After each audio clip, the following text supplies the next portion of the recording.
Protesters nationwide spoke out today against President Trump's move to declare a national emergency to build a southern border wall. This wall is a sham. This fake emergency is a sham. The move allows the president to bypass Congress and build the wall using taxpayer funds that were earmarked for other purposes.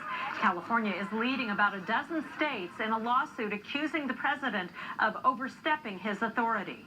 Presidents don't go in and claim declarations of emergency for the purposes of raiding accounts. Several rallies were held across the country to protest the national emergency declaration. Our Angelica Leilani spoke with Valley protesters who call the wall unnecessary and unconstitutional.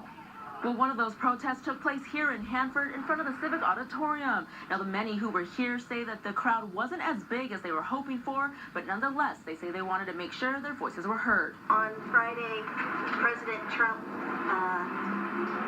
decided that there was some sort of emergency in the United States. About 15 people making their voices heard in Hanford on President's Day, angry about a move made by the current president. We know that that is not an emergency. The emergency is children in cages, families being ripped apart, gun violence, people that don't have clean drinking water.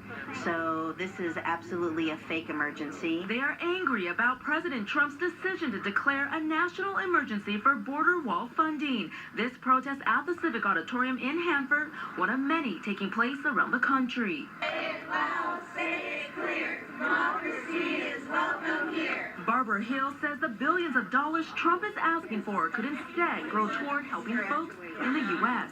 We have, homeless in the streets, which are an emergency. We have kids in Flint, Michigan that are still drinking water with, that it would only take $167 million to fix their water system. And the people here today say they're waiting to see how the courts rule on this issue. In Hanford, Angelica Leilani, KSEE 24 Local News, that matters.